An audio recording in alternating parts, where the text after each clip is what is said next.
Have you ever felt an emotion so deeply but you couldn't explain it?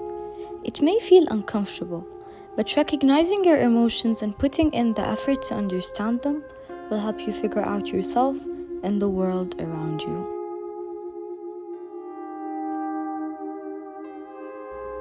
Emotions are our subconscious interpretations of external triggers. They show the personal significance of things and events. Emotions can be expressed through external physical responses, like smiling when you see something pleasant, and internal responses like sweating when you're afraid of something.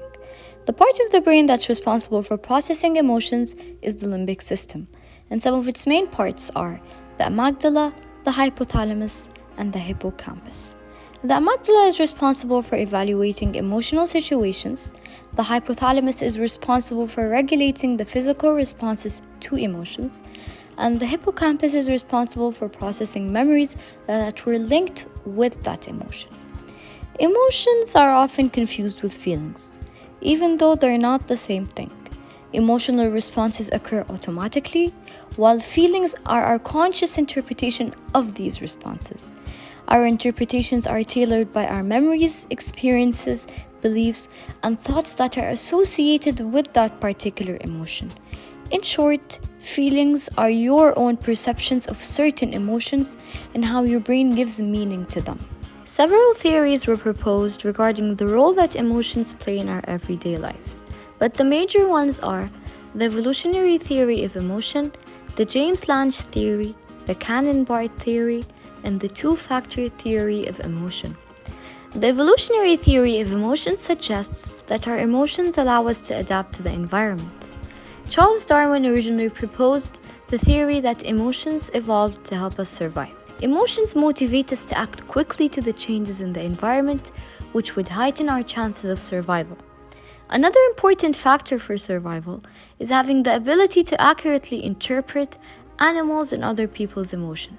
Say you were faced with a hissing animal.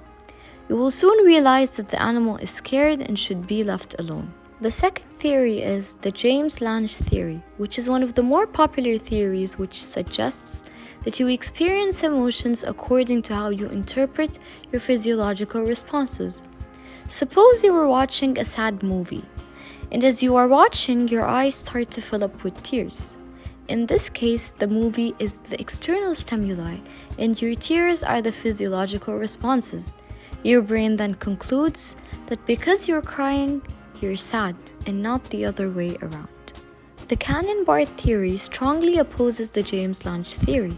It suggests that emotions and physiological responses happen at the same time, and one is not the product of the other. If we go back to the previous example, when you're watching the movie, you feel sad at the same time that you cry, probably even before you start crying, which means that your emotions and your physical responses are both independent, even though they coexist. And the final theory is the two-factor theory of emotion. It only differs slightly from the James Lange theory. Both theories suggest that you have to experience physiological responses in order for you to experience emotion. However, the two-factor theory of emotion adds a more cognitive approach and stated that the physiological responses could refer to more than just one action. Take your heart racing as an example of a physical response. If your heart starts to race as you're giving a public speech, that would indicate that you're nervous.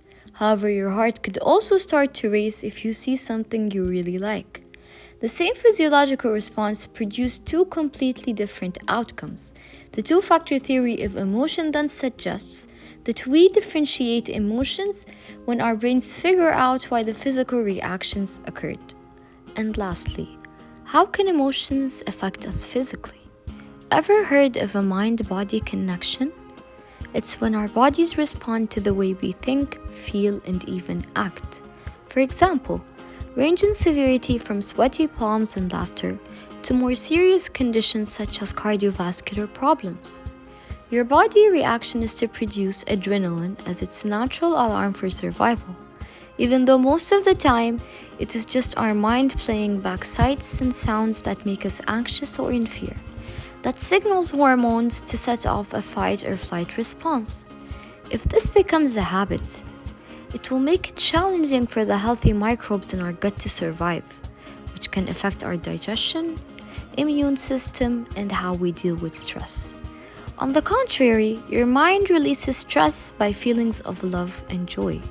It switches to the parasympathetic nervous system, which is the system that helps the body heal itself.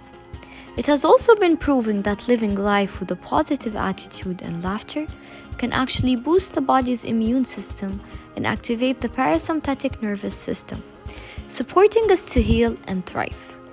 Ways you can reduce stress is to learn and practice relaxation techniques such as yoga, meditation, exercise regularly, eat healthier, and have a well-balanced meal.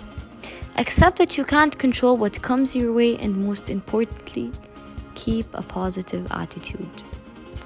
And lastly, we have covered the following topics: the difference between emotions and feeling, the different theories on how emotions have evolved, and how can emotions affect us physically. Please be sure to subscribe and comment down below.